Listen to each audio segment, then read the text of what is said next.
Thank you. Yeah, it's A. Thank you again for joining in.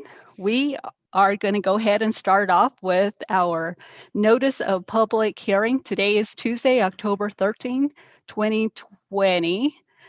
Welcome to everyone. We're going to go ahead and start off with our meeting starting at 5:09. I like to call this meeting to order. We like to start off with a roll call. I'm going to start with our virtual board members first. Sandra Kidman here. Thank you, Sandra. Ed Franklin here. Thank you for joining us, Ed.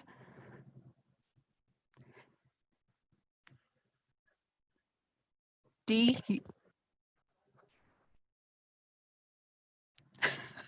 We also have Dee McCary joining us as well.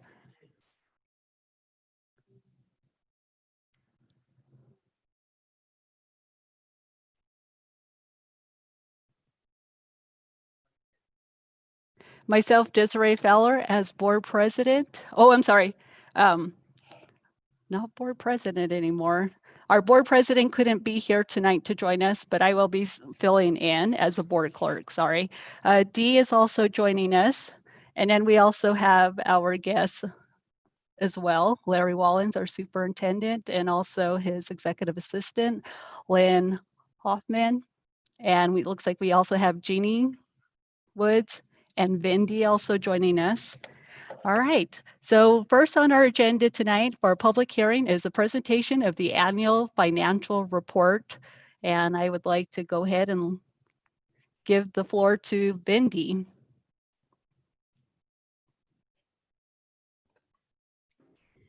Good afternoon, members of the board, Mr. Wallens, Superintendent. Today, we are going to be looking at our annual financial report for fiscal year 20. This report reflects the expenditures for school year 19-20.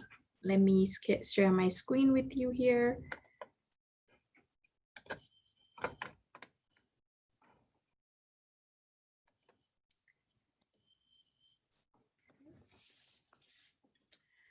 On my first slide, we have our maintenance and operations fund, and here we've highlighted all of the functions that we spent throughout the year, and our overall expenditures are $15.7 million, and we ended with a budget balance of $2.2 million.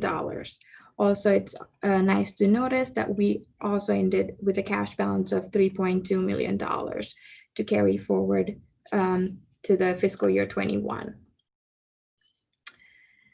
Here, I've put together budget balance carry forward from maintenance and operations fund. Here, you'll see actual budget balance carry forward of $2.2 million. And when we adopted the budget in July, we estimated the budget balance carry forward to be $1 million. So because then the additional budget capacity for fiscal year 21, you'll see would be $1.1 million. After finalizing the year-end expenses for fiscal year 20, the $1.1 million is what we will be carrying forward. In this slide, you'll see our maintenance and operation expenditures by categories, and that again shows how much we've spent. Overall, we've spent $15.7 million. And here I've put together a pie chart that shows us that we've spent majority of our maintenance operation dollars in salaries. That will be at 63%, and benefits at 18%. Supplies will be at 10%. And 8% is our purchase services. And on other expenses, we do spend about 1% of our maintenance operations fund.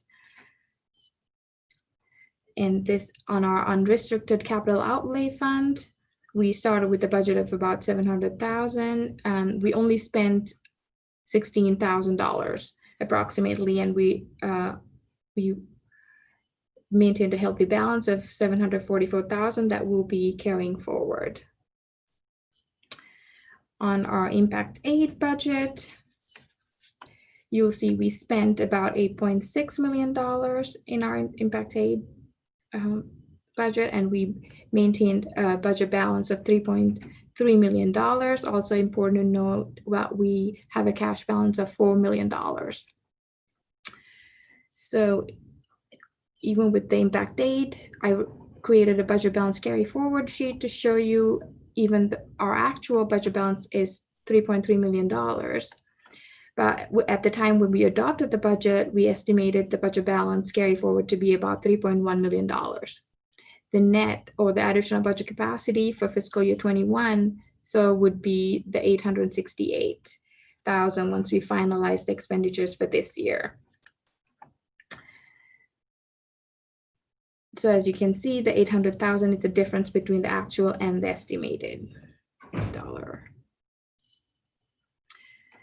Here you'll see the Impact Aid expenditure by category, and I am showing you that majority of our Impact Aid budget is again spent on salaries and benefits, and also about 13% on technology, furniture, and equipment. Then moving on to our classroom site fund, here we are to carry forward about a $1.4 million cash balance, and our expenses for the year in all three funds were about $947,000 approximately.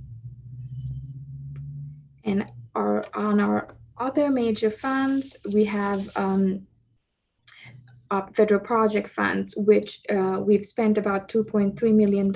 These federal projects include our entitlement grants, IDA, and our other special education grants, JOM, Johnson O'Malley, Title VI, Indian education grants. All of these are included in this federal project funds.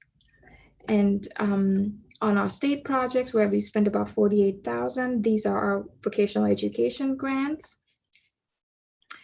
And on our food service, we've spent about $1.2 million. And our other major funds would be our Instructional Improvement Fund, SEI budget, Civic Center, community schools, auxiliary operations, tax credits, gifts and donations, indirect costs, Coconino County IGA fund. These are our major other funds that we maintain. Sorry, apologize. And then there was a new line item on our AFR that we needed to, on page 5, they required us to report the expenses on COVID-19 related, COVID-19 federal relief funds. These were for fiscal year 20, would be our CARES Act monies that we received about $497,000, and so far we've within fiscal year 20 we've spent about $200,000. But overall, our COVID-19 expenses are over $1 million. But within the annual financial report, this is all we reported. The rest of it will be reported in fiscal year 21. That brings us to an end. If you have any questions for me today. If any, on the COVID-19 federal relief funds, the cash balance in parentheses is that $200,000. Is Yes. that way because we haven't been reimbursed for that? Exactly, sir. Yes. Okay. Okay. Thank you. You're welcome. I'm sorry, does anybody else have any questions for Vendi? All right. Thank you, Vendi. We appreciate the presentation. We're going to go ahead and move along to public comments. Do we have any public comments at the moment? Okay, so we don't have any public comments. We're going to go ahead and adjourn this meeting at 5:08. 18. Sorry. Do we have a motion? I'm sorry. Do we have a motion to adjourn the meeting? I'll second it. All in favor? Aye. Okay. All right. We are adjourning the meeting at 5:18. I'm sorry. Just trying to get myself back in the grooves of things here. All right. Moving along to our regular meeting. Get back on schedule here. The time is now 5:19 that I called this meeting to order. Can we go ahead and do another round of roll call, starting with our virtual board member?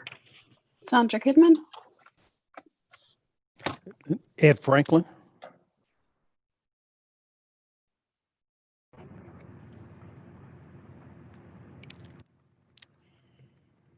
Dee McCary. Thank you. Myself, Desiree Fowler. Board clerks sitting in for Bob Candelaria, who could not be here with us. And we also have our superintendent joining us, Mr. Wallens, and also his assistant, Lynn Hoffman. And then we also have a couple of, well, a few people also joining us. There's Vindy and also Jeannie there. And let's go right ahead and get started. So I'd like to start off our meeting with a moment of silence, if you would all join me.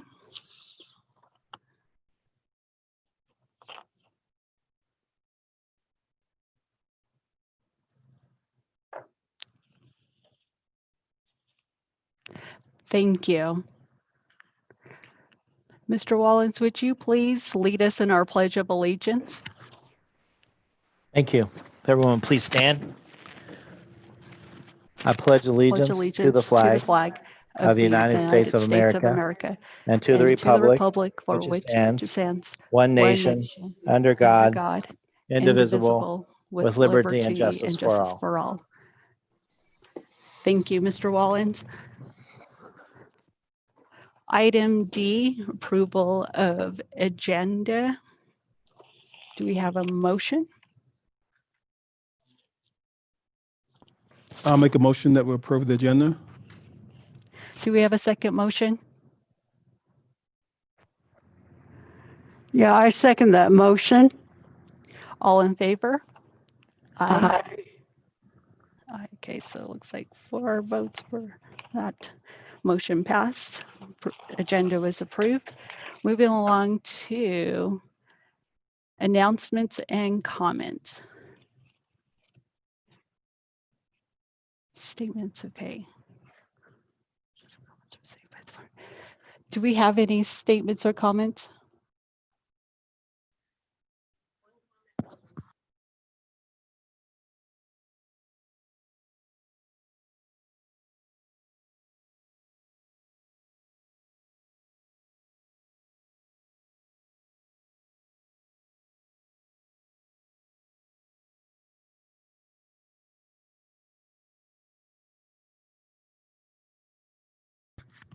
Sorry about that.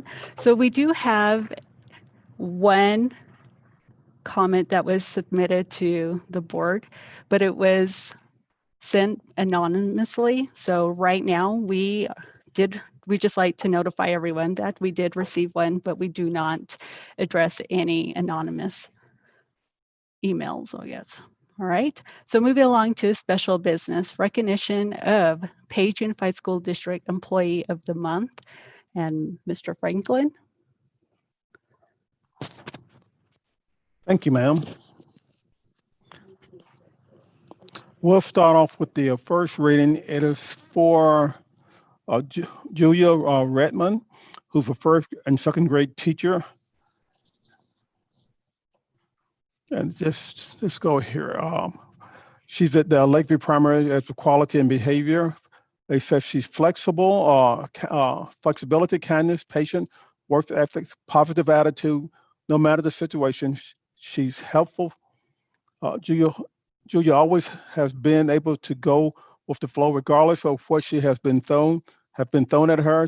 She was told last minute this year that she was to be the tech coach for the second grade, and she took it with stride. She immediately started making videos not only for the second grade team, uh, but as a whole school, helping to inform parents and teachers alike with all of the new apps and software that this year was going to require.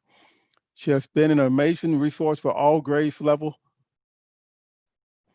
Okay, so for this year and continues to seek knowledge outside of the school, being proactive uh, for problems that may arise later on. Not only has she done an amazing job at being the tech coach, but she will now be transitioning into a first grade teaching position. She has been nothing but supportive and excited to enter this new role and has managed to continue to help with technologies as well as shadowing the class she will be taking over. Throughout all of the frustrating things that have happened this year, Julia have remained excited and optimistic. Her positive energy is contagious, and she has always been an inspiration to be flexible and helpful to everyone.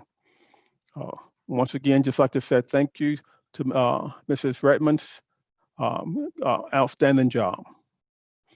And the next one we have for uh, Employee of the Month, the for Self Cattleman maintenance worker nominated by uh, Aaron Lively. Science teacher at Pace High School self-responded to my request to have a wall painted.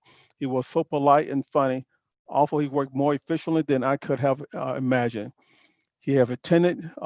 He has attention to detail, patience, and it was a pleasure to have him in my classroom working while I was teaching. There was never a distraction. I also observed his work over time on our pillars in the Learning Center here at the high school. They look amazing. He took his time and did a beautiful job. Self is hardworking, creative, artistic, and diligent. Once again, I'd like to thank Self and Ms. Redmond for the outstanding performance and being recognized by their coworkers. Great job. Thank you, Mr. Franklin, and congratulations to both of our employees of the month. We are happy, grateful for all the things that you have brought to our school district. Thank you again. And moving along to item B, recognition of Page Unified School District Student of the Month, D. McCary. Yes, this really gives me great pleasure to recognize our first set of students for the quarter and for the month. The first one we have from Lakeview Primary, Ethan Espinosa. Ethan was nominated by his first grade teacher, Miss Harris, because he's a great example of showing his pride. Ethan arrives every day on time for class and has a wonderful attitude about school and is always willing to learn new things. Ethan also shows his pride by coming every morning to class with a wonderful smile on his face and telling everyone good morning, especially me. Ethan is a great example of all the other students, the way that they should always behave and treat others in class, especially teaching them about respect. Ethan's a very hard worker, especially when he speaks very limited English. He's always asking for help if he doesn't understand what I'm saying or the students. Ethan's always making sure that his teacher's happy with him and his work. He uses kind words and is very helpful to other students. He participates during whole group instruction as well as small group instruction, continued to do his best by finishing every task that's given to him 110%. He is an amazing student in my class, and I enjoy every minute with him. Congratulations and keep up the good work. Miss Harris is very proud of Ethan.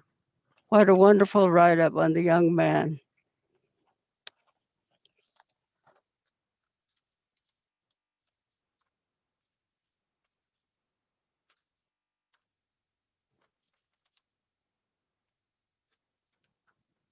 From Desert, yes, from Desert View, we have Olivia Cayetito. Olivia was nominated by her fourth grade teacher, Miss Pierce, because she is always an exemplary student. She makes a conscientious effort to participate in her learning every day. She's attentive and engaged in all times. Olivia is a pleasure to work with each and teach.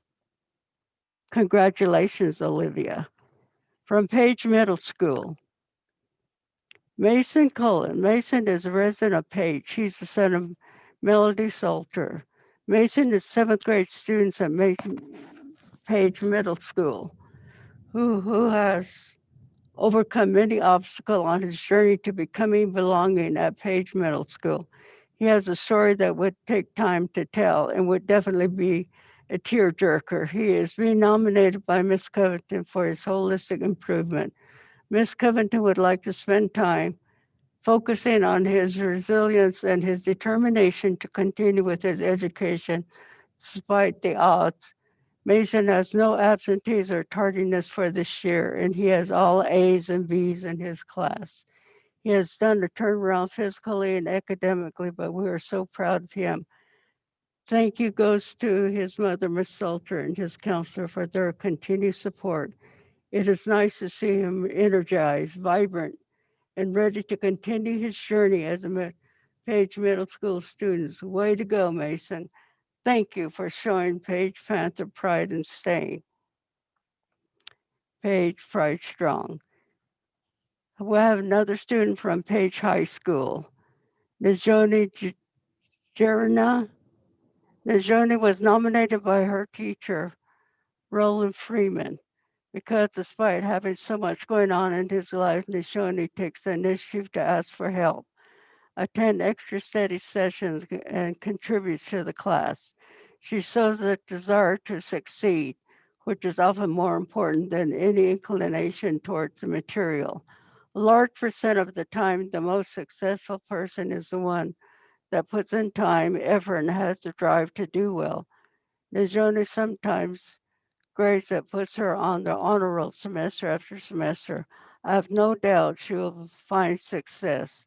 Congratulations. From Madison Mesa High School, we have Utopia Craig. Utopia was nominated by her teacher, Joanne Adekai, because did a great job in the past couple of weeks, reaching out to ask questions, joining Google Meets on a semi-regular basis to get caught up. Keep trying.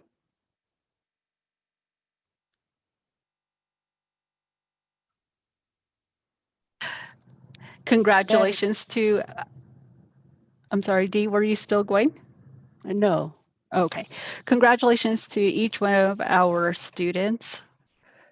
Thank you for being a great example to our school district. Congratulations again.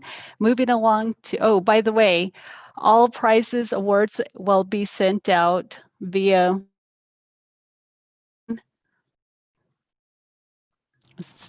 Yes, they're provided to the administrators, and the administrators are asked to send them out to the students. All right, thank you. I appreciate that. Audit, again, moving along, donations made to the district. So $1,000 was donated to the backpack program, and this donation was made by the St. David Episcopal Church. I just had that too, and it rolled off my mouth. So thank you for the generous donation. I know that the backpack program is a great program for our students here, and appreciate that. Moving along to item D, presentation by Mid-State Energy on the energy saving to the district. Mr. Ben Madsen. Hi, good evening, everyone. Can you hear me okay? Yes, we can. All right, great. Madam Clerk, members of the board, Superintendent Wallen, good evening. My name is Ben Matson. Also with me is my colleague, our energy engineer, Mr. Brandon Morehouse is here as well. If the board has any questions. I have a short slide deck. I know I've seen and met you all before, but this is an update for our second performance year. And so we wanted to present that to the board this evening. So let me just share my screen here and we'll get rolling.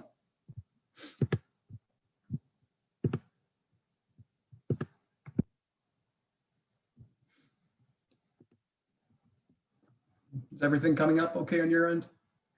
All right, thank you. So quick project overview. We did a large LED lighting project.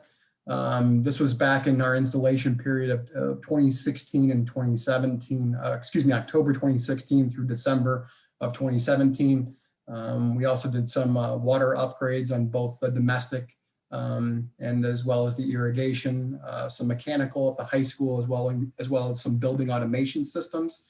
Our baseline, which is what our savings are predicated off of, excuse me, is January 2014 through December 2015, which is prior to the installation period. This performance period is January 2019 to December 2019. So we'll be coming in to our third performance year here very shortly. Going back into our baseline, what is our baseline summary? What is it based off of? You can see this is the electricity, the propane, which is measured in therms, as well as the waters, which is measured in kgal or 1,000 gallons. And that's what our baseline or our savings are predicated off of. From here, we have a proposed savings number.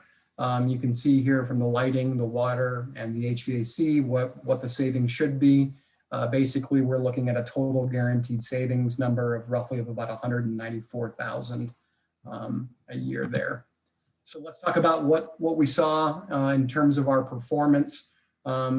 Desert, and this is on the electric side, Desert View, Lakeview, Page High School all seem to perform well.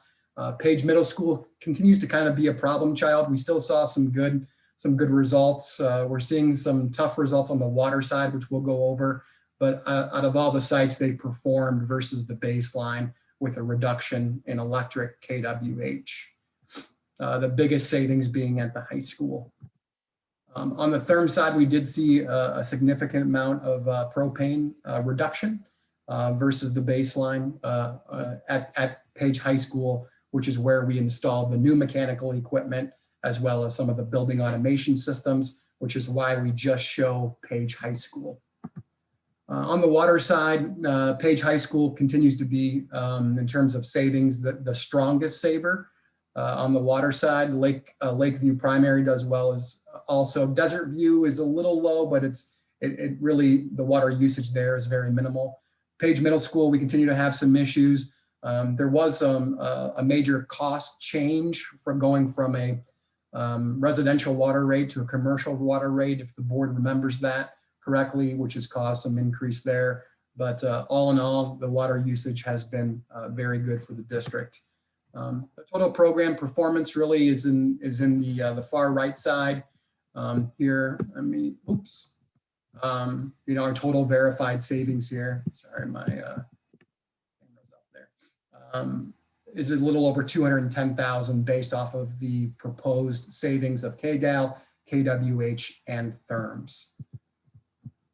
So I moved through that pretty quickly just to give you kind of a highlight. The final report will be made to the board as well as to the district office for all the data and calculations. And so if the board has any questions, myself and Brandon are here. If you have any questions for us.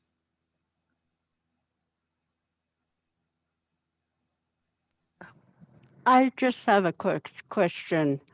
I want to ask, are we on target with all these services that has been performed? Is it over and beyond or lower than usual? Yeah, with regards to the project performance, absolutely. We've actually gone above our guarantee, which is great with regards to the measures that were performed. However, we still see there's some things that we didn't touch, like the Page Middle School, is going up. We're trying to do some investigation there on the water side and trying to dig into some of the irrigation, trying to figure that out a little bit. But with regards to the LED lighting and the project itself, to answer your question, yes, we're exceeding our savings there. Thank you much. So yeah, I'll be working with Cody here. We have a call scheduled, actually, I think tomorrow, to dig into that and to try to determine the Page Middle School doing some problem solving. But all in all, it's been a successful project for Page Unified, and we've definitely made an impact to the student environment with some upgraded lighting. So hats off to the district. Awesome. Thank you for your presentation. Does anyone else have any other questions to ask?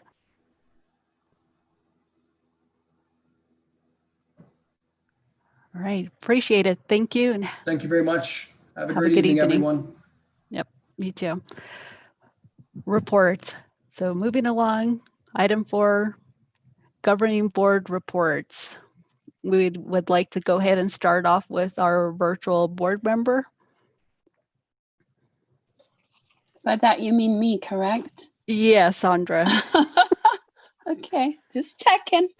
Okay, I don't have much to report other than I keep quote unquote visiting classes virtually, and I just want to do a little shout out to the teachers.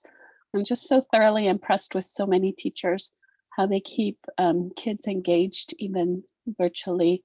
It's been quite impressive.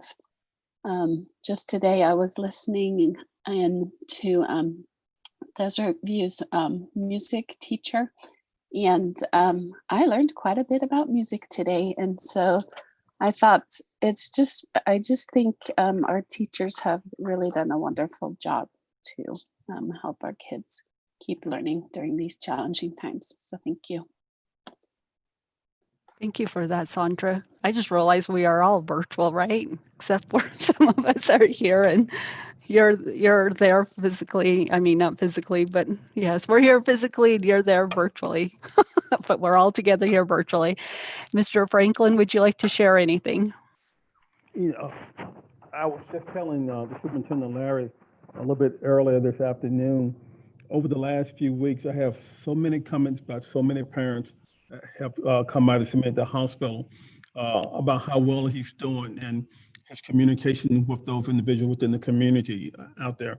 It's a pleasure to hear that back, knowing that the community feels that they have a great superintendent and they're going in the right direction. Also, that's a pleasure. Thank you, Mr. Franklin. Dee, do you have anything to share? Oh, unmute yourself. Yeah, I just want to say kudos to Larry and his staff in regards to the extra proposals that were written by staff, where we received funds from Nava Energy. And the second one last week was what, Larry? What's that program? That was a social emotional learning grant that Yes. Miss Wood and Miss Horsley wrote. And it's for about $790,000. So we're very excited to get that grant. Thank you very much for the work over and beyond to your staff, Larry. Thank you.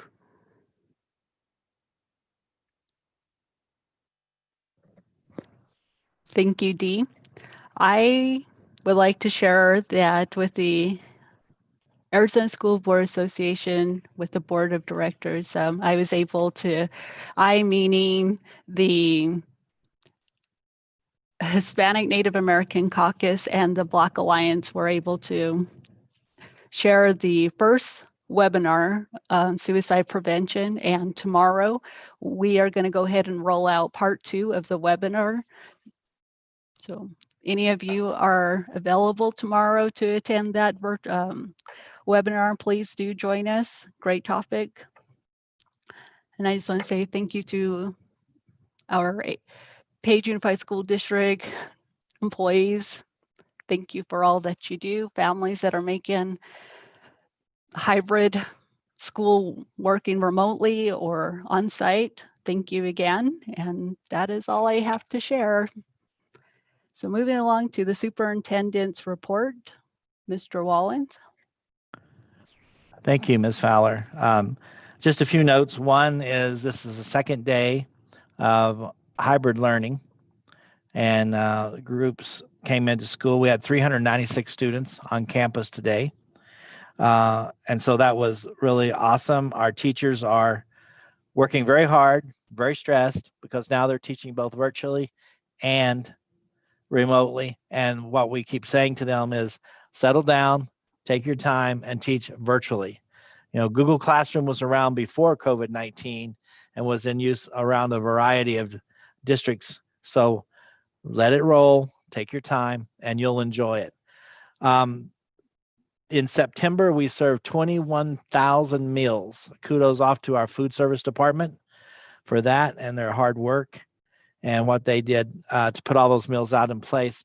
As you know, we're on this what's called the summer requirements. So anyone, any child under 18 and under can receive a free meal, any child.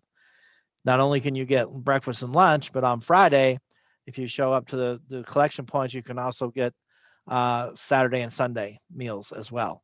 And so we're really pleased to be able to provide that service to our community. And again, kudos to our food service department for the tremendous job they're doing, and our transportation department, which is the meal delivery side of everything. And they're just out there really doing a great job. So we're very pleased to begin the hybrid model.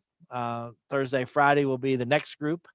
So what in the hybrid model, you have 2 days on site, 3 days virtual. So 2 days have taken place on site, and now these students will move to virtual for the next 3 days. Tomorrow is an all virtual day, half day, in which we will be preparing everything and working with teachers to move forward. Then Thursday starts the next group. Thursday and Friday starts the virtual, on-site learning. So teachers are doing a tremendous job. It is amazing to watch. I saw a video the other day where 3 teachers were demoing how to teach virtually and remotely at the same time. Just a tremendous, tremendous responsibility.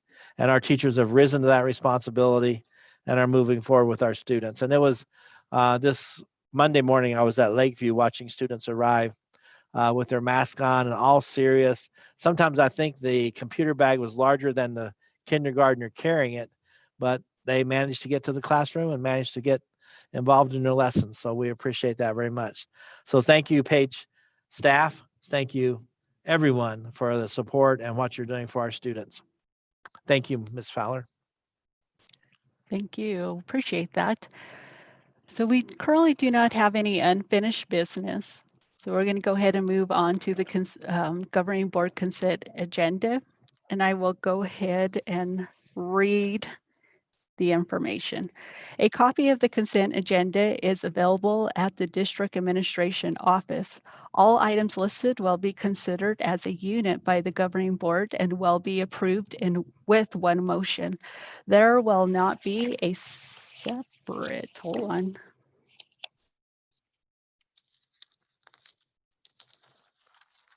Separate discussion of these items unless a board member requests, in which case the item will be removed from the consent agenda and considered as a separate item.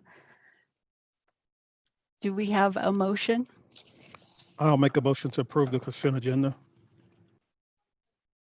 I second that motion. All in favor? Aye. 4, okay. Motion was made by Ed, second by Dee, motion passed.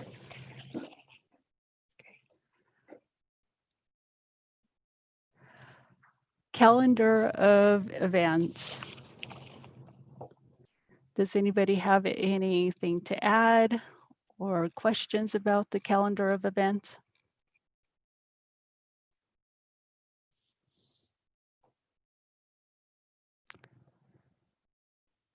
Right. Well, if anything, please let Lynn know so we can add any information needed or request those items to be added to the calendar of events. Moving along to item 8, additional agenda item. A, approval and adoption of the annual financial report for fiscal year 2020. Vindy? Oh, wait, hold on. Let me get myself organized here. So that is Vindy. So do we have a motion? Make a motion to approve and adopt the AFR for fiscal 2020. Do we have a second? All in favor? Aye. So 3. Abstain? No. I'm sorry. Now we go to, I'm sorry, Vindy, right? Sorry, it's been a while since I've done this. Apologize. Vindy, can you please? You have the floor. Members of the board, Superintendent Wallen. So as I presented previously, if you have any questions, I can clarify anything for you. I would, if no questions, I would please ask you approve the annual financial report for fiscal year 20. Do we have any questions? Mr. Wallens? Vindy, I have a question. If you look back at your budget, what percent of the budget, the M&O budget, is in salaries and benefits? So I think it was 63% of the That was salaries. Benefits? salaries, yes. So benefits would be 18%. And so that was what number total? Oh, in dollars, salaries was $9.9 million. Benefits was $2.8 million. And I believe that was 83% of our M&O budget was in benefits and salaries. Correct, sir. Yes. Thank you.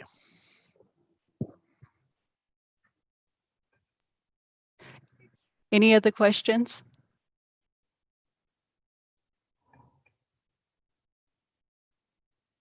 All right.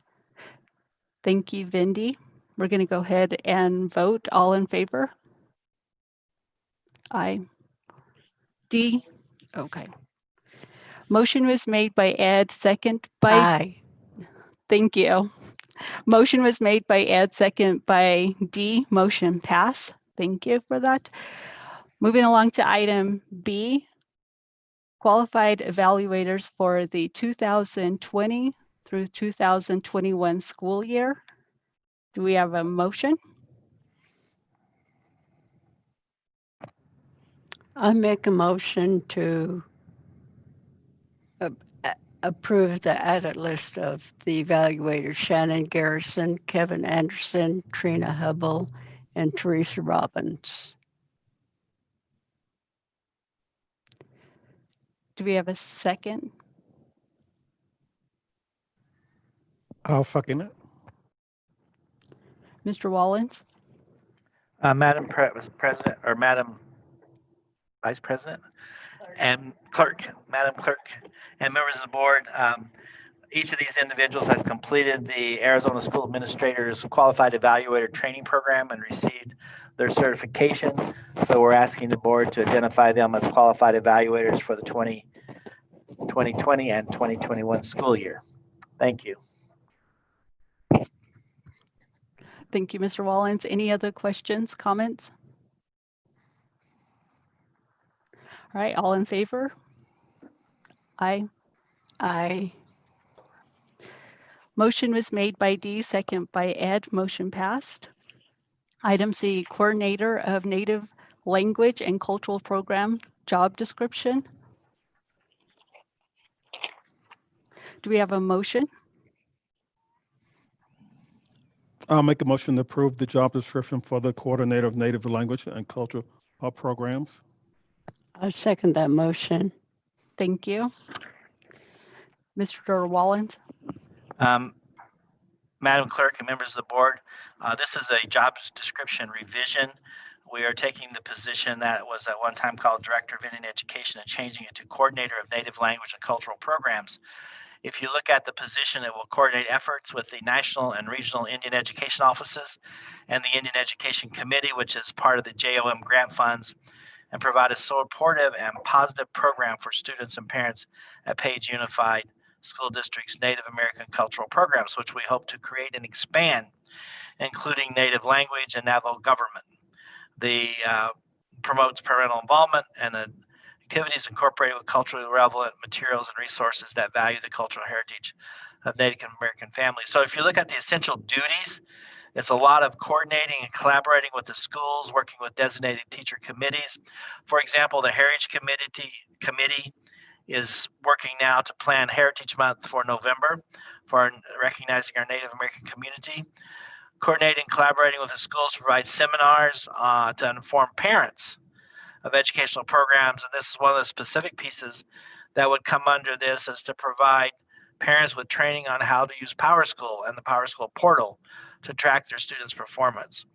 Coordinate and collaborate with schools on information sessions, on testing, provide regular communication. So one of the things that I will be tasking this person is to provide a monthly newsletter to parents and the community to inform them about events and opportunities for parent involvement within the schools and where that involvement is located at.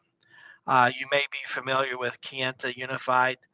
They have a parent involvement newsletter called Otabahanet, and that's something that we want to look at as one for our community.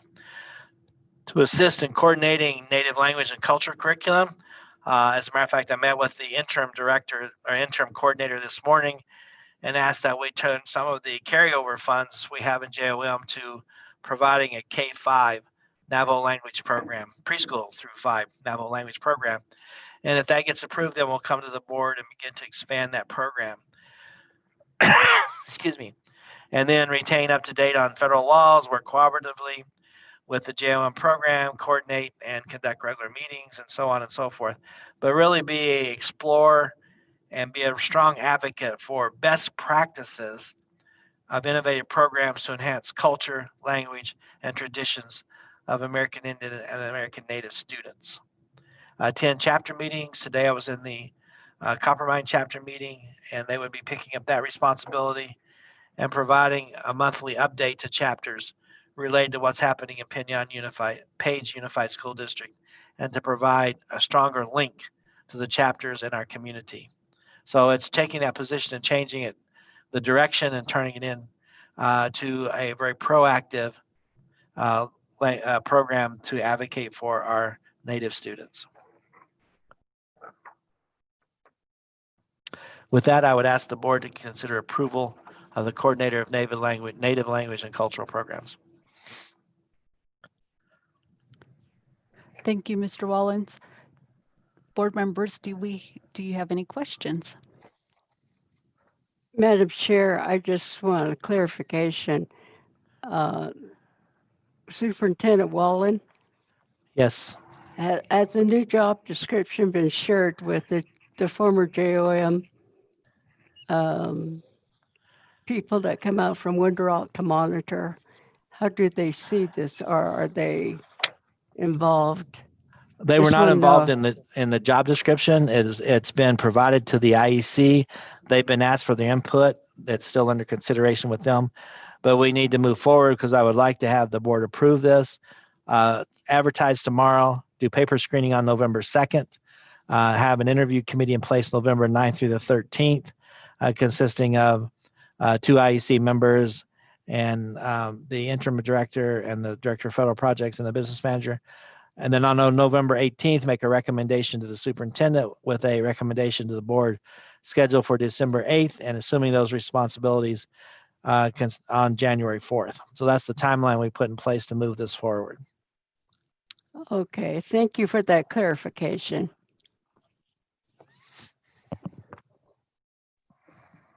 Any other questions?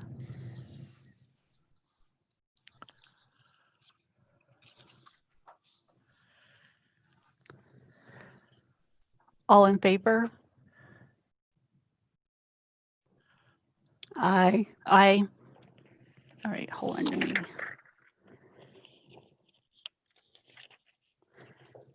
Okay, motion was made by Ed, second by D, motion pass. Item D, enrollment stabilization grant. Do we have a motion?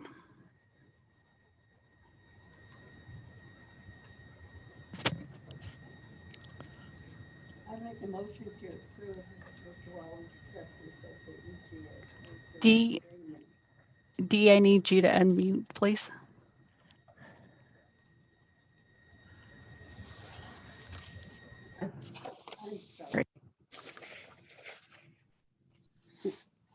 We, as the governing board, approve Mr. Wallen's acceptance of the ESG grant agreement on behalf of the board when it's received in November 2020. Second, I'll second it. Jeannie Woods. The floor is all yours. Good afternoon. Can you see my screen and can you hear me okay? Yes, ma'am. Perfect. Governing Board Clerk Fowler, Superintendent Wallen, Governing Board members, good afternoon. Today I am sharing updated information regarding the ESG or Enrollment Stabilization Grant. Jeannie, excuse me. What I'm seeing is your notes. Okay, thank you. Yeah, switch tabs.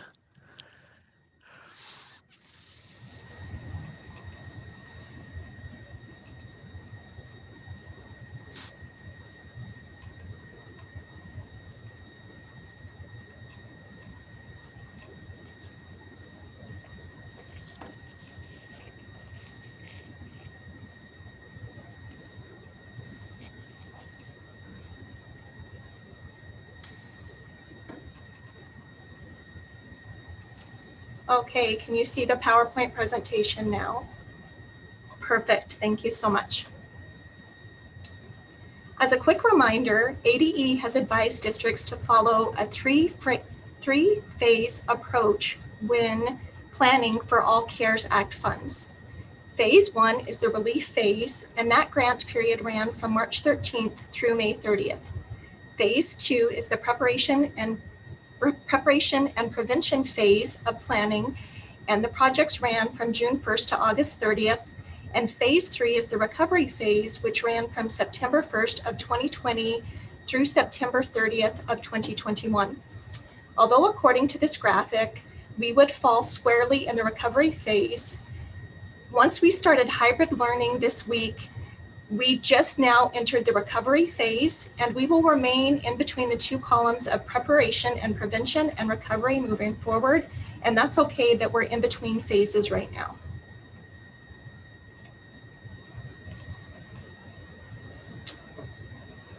Excuse me, hold on, my screen is still being funny. There you go.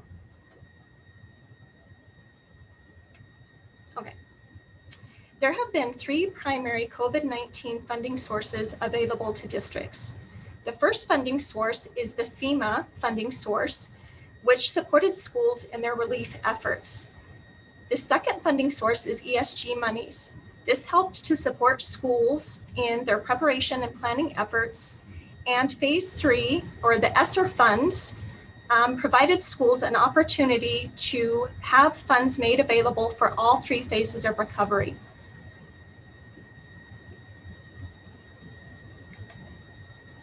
This is a further breakdown of the allowability of these funds by funding source. You can see that the FEMA funds are the most restrictive funding source available.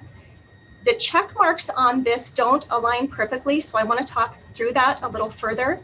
FEMA funding gives us money during the relief phase of our project period to include PPE materials, custodial staff, and cleaning supplies.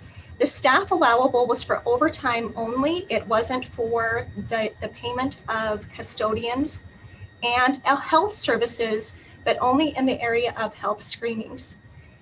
The limitation of this funding source is that we only are reimbursed for 75% of the funding, and we have to have a 25% match of this. Bindi serves as our project manager for this one. She works closely in conjunction with Cody and Georgie on this particular one, and we have asked for reimbursement of approximately $25,000 worth of funds through FEMA so far. The second column highlights the Enrollment Stabilization Grant, and you can see that this is a very flexible funding source available. The limitations to this, however, is the calculation required was used, the deadline for this grant was September 4th. We were to use an approximation of our 40th day ADM, and the 40th day did not come to us until October 5th. Therefore, when projecting the cost of this particular grant, it really was a guesstimate of costs associated with that. So although the monies were flexible for this, again, we were restricted with knowing exactly the amount of money available to us. We submitted an application on September 4th in the amount of just under $700,000 for this grant. And then the third column explains the ESSER grant funding source. Again, this is considered the most flexible of all funding sources. We were given an allocation of this of just under $500,000. And we can use this money not only to go back in time starting in March, but also to project forward until September of next school year. So when tasked with the idea of how to blend these funding sources together, ADE provided a 1-2-3 approach and how to consider using these funds very wisely. Step number 1 is to list all of the FEMA purchases made available with PPE and to work closely with your project coordinator on these efforts to ensure that all allowable costs can be submitted through that effort. Again, as I spoke to earlier, this is only 75% allowable and the district picks up 25%. The nice thing about the ESG monies is we were able to pick up the remaining 25% in the ESG program funds. Again, here's a breakdown of the project period. The application itself we submitted on September 4th. We will not receive our final award until November 11th. And this one will go through really timely because we have until December 4th to submit our invoices for the actual allowable expenses accrued there.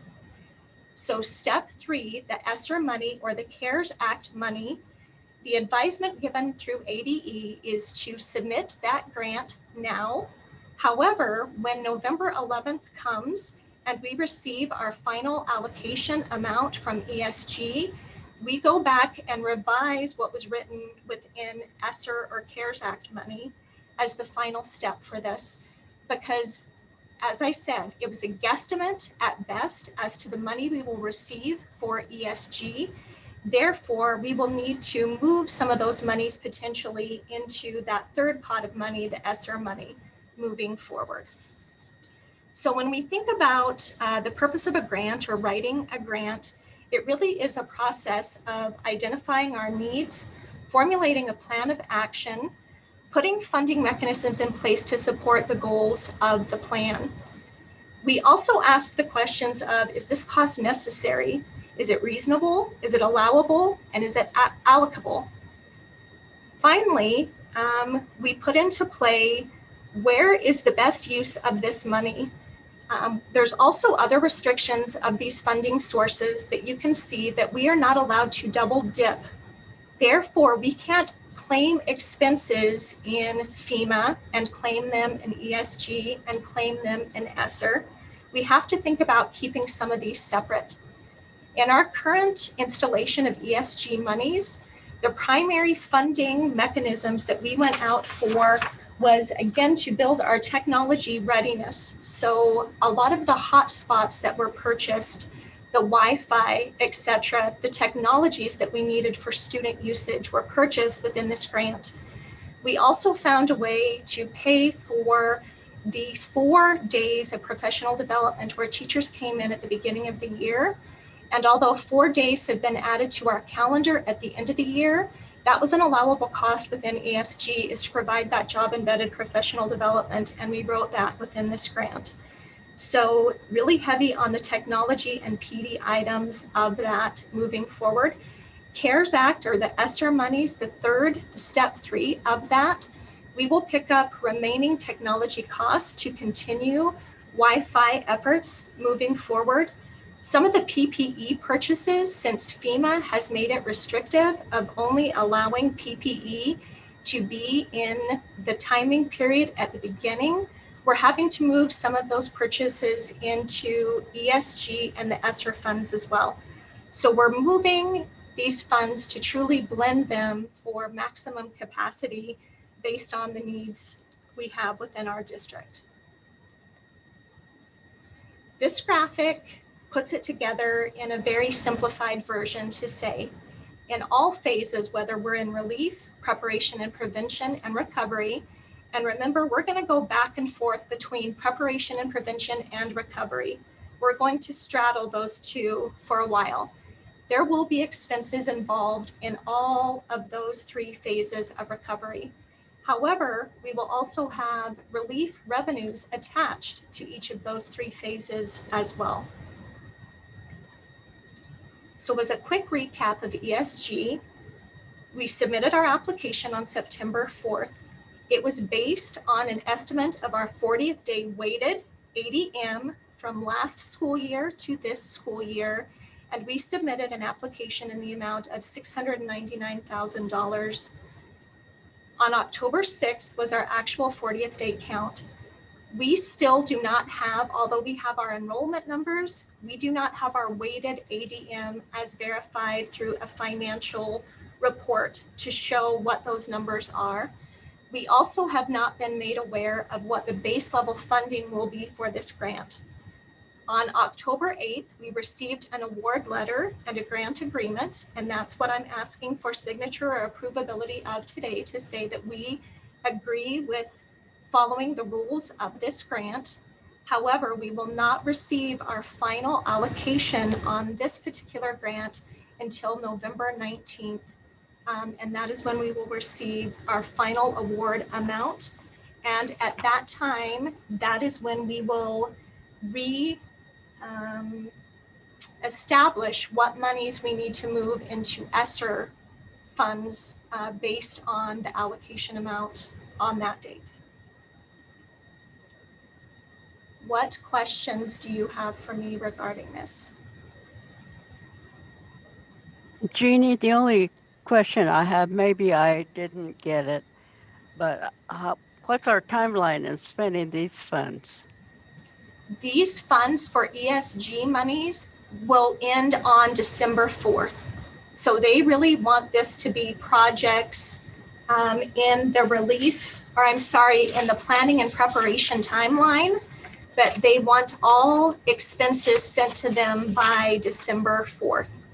So we can go back and have, it's an unusual grant. Typically, when you write a grant, you know your exact amount that you were given for this. For this particular grant, we don't know that, but we were made aware of the timeline. So another allowable cost that we wrote in was the on-site support services made available, and we were allowed to claim certain salaries that we pay for people, but only people whose job position changed drastically. So for example, Mr. Rivers served as our OSS director. That is a substantially different job function than his normal job function as our athletic director. Therefore, we were allowed to claim that expense within this grant. So anything that runs through December 4th, we will be able to claim. So again, when we receive our allocation on the 19th, that will be a super quick turnaround for us to revise and move those monies into alternate funding sources. Okay, thank you. You're welcome. Any other questions, board members? Good. All right, thank you, Jeannie. Thank you. Then, Madam Clerk, we're requesting the board to accept this grant and then authorize the superintendent as the authorized signer for the grant. And I know this is a little bit different than the way you've done things in the past, but I believe it's important that the board is aware of all the grants that are out there and that are coming into the district, and that you also approve the signers on each of these grants depending on the way we recommend it. So this one, this is the way we want to go with this one. Thank you, Superintendent Wallen. Any other questions or concerns? All right, all in favor? Oh, I'm sorry, Sandra, go right ahead. Okay, you mentioned the signers, Mr. Wallen. I don't see Yes. them anywhere. Under executive content on the Oh, agenda okay. item, Yeah, part of the motion to approve as they, well, always, when we do a grant, we're always going to be asking you to approve a signer on that, because right now by policy, the two Oh, signers. just, okay, okay. You said, so they, okay, so you were approving you as the authorized signature? I thought you Correct. said, I thought you said plurals, that there were more than one. No, just one Oh, just you, okay. All on right. this one. Yes. Yeah, I thought I heard you say there were multiple signers, so I wanted to clarify who that was. Okay, thank you.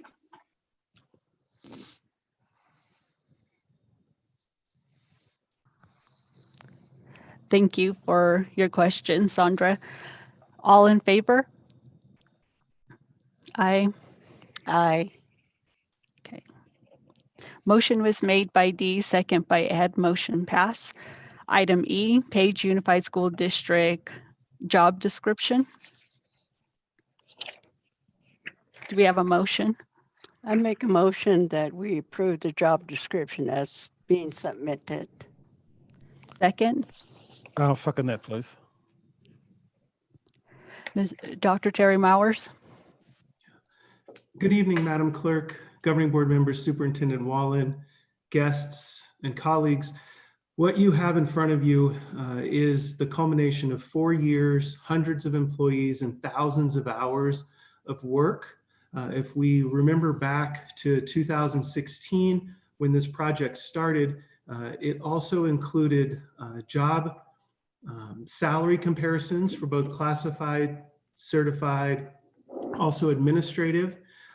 It included some reclassifications, job reclassifications, most notably the bus drivers, when we took the bus drivers from a level 6 to a level 7. And on top of that, hundreds and hundreds of hours of review and a new format, which brings us up to compliance with not only the ADA, but also the Fair Labor Standards Act. So you see a combination of multiple steps across multiple years to get us to this point. From this point moving forward, the job description would be approved, the job descriptions, all of them would be approved. We would continue to work through them with our administrators. Any substantial review or any substantial changes would come back to the governing board for approval. Any minor clerical ones, such as maybe there's a reference to an Ames in there, and we don't have Ames. We have a new state test. We would make those edits moving forward. But you would see these job descriptions come back year over year as part of a routine process, so that the governing board will not only know all of the employees, but also their responsibilities in their totality moving forward. Any questions, board members?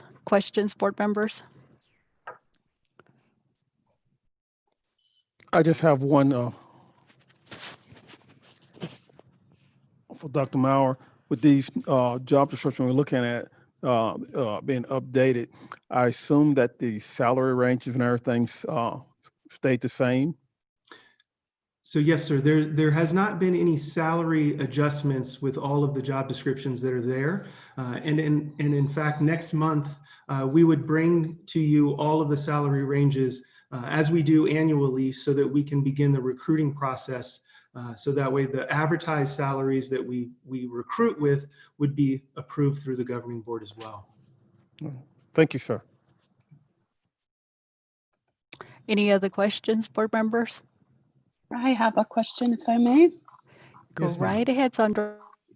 Okay, I zeroed in, I've looked through a lot of these. I zeroed in on the human resource position, and I was wondering what the terminology little supervision means. Little supervision. So It says, yeah, what to me, that seems very vague. So in context, I'm thinking in the director's positions, I'd have to look through them, but the majority of the directors report to the superintendent and make substantial decisions with his consultation and through the part, but our day-to-day activities are not supervised by, like you would see a reading paraprofessional. They would be in the classroom with the teacher right there working with them.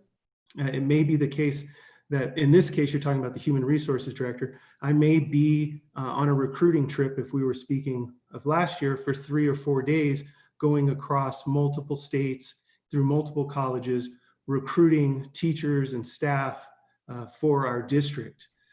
My reports back to the superintendent may be once a day, but he wouldn't be there with me. In this case, the human resources director over and over. Okay, that makes sense. And then also on the HR director position, it says manages the district recruitment and employment processing programs. I'm wondering, I hear different scenarios in different districts on how much an HR director does when it comes to recruiting. Can you describe what our common practice is? Sure. Yeah, absolutely. So and there's a couple of different categories when we think about recruitment. So if we're looking at, and in this case, we just approved the director for Native American culture, and I'm not familiar with the title exactly. Sorry, forgive me there, Mr. Wallen. But in that context, we would lay that one out very specifically with a timeline. We would build the interview committee, we would build the questions, and then how we go about advertising and recruiting that position. So tomorrow we will post it on a website, our frontline website. We will then link it across what's called Handshake, which gives us access to 250 other sites that can recruit for us. We'll make contact with state agencies to post that position so it goes not only through the state agencies, but would be then released through other states.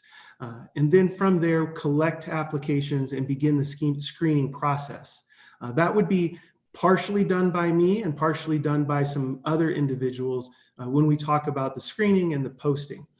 If we're looking at possibly teachers, that could be the case where we sign up for recruiting trips. In this case, they're going to be virtual.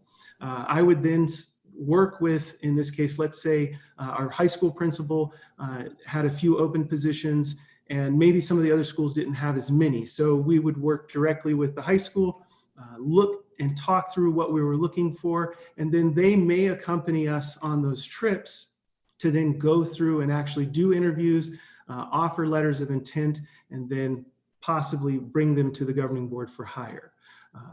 Depending on what position would depend on the level of involvement from the Human Resources Office, but each position is involved through my office and through the individuals in my office. So jobs come through Human Resources, are posted, applicants are evaluated, screened, interviews are set up, and then the recommend to hire goes to the superintendent, and then the superintendent brings it to the governing board for hire. Okay, I have a follow-up question. Thank you for that explanation.